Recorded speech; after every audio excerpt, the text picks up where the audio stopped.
Hi friends, praise the Lord. மத்தேயு 3ஆம் அதிகாரத்துல ஆண்டவராகிய இயேசு ஞானஸ்நானம் பெறுகிற சம்பவம் வருகிறது. தண்ணீரினால் ஞானஸ்நானம் கொடுப்பவர் யோவான் ஸ்நானகன். அதே போல ஆவியினாலும் அக்கினியினாலும் ஞானஸ்நானம் கொடுப்பவர் இயேசு கிறிஸ்து. இப்பொழுது என்ன நடக்கிறது என்று பாருங்கள். நான் உம்மாலே ஞானஸ்நானம் பெற வேண்டியிருக்க என்று ஆவியின் ஞானஸ்நானத்தை குறித்து இயேசுவிடம் யோவான் ஸ்நானகன் கேட்பதும், எல்லா நீதியை நிறைவேற்ற இப்பொழுது இடம் கொடு என்று தண்ணீரில் மூழ்கி எடுக்கும் ஞானஸ்நானத்தை யோவானிடம் இயேசு கேட்பதும், இவர்கள் இருவருமே ஞானஸ்நானத்தை பரிமாறிக்கொள்வது மிகவும் சிறப்பு வாய்ந்ததாய் அமைகிறதுங்க.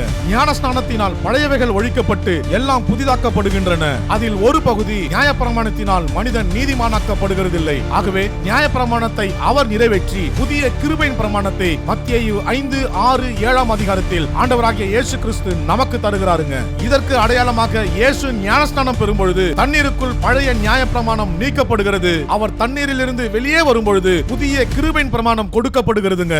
பூர்வத்தாருக்கு உரைக்கப்பட்டதை அல்ல நான் உங்களுக்கு சொல்லுகிறேன் என்று மத்தேயு 5ஆம் அதிகாரத்தில் இயேசு பிரமாணத்தை மாற்றினதை கவனியுங்கள். விசுவாச பிரமாணத்தினால் நம்மை நீதிமானாக்கி நியாயப்பிரமாணத்தின் நீதியை நமக்காக சிலுவையில் ரத்தம் சிந்தி நிறைவேற்றினாரு. இந்த கர்த்தரை தெய்வமாக கொண்ட ஜனம் பாக்கியம் உள்ளதுங்க. Thank you. God bless you.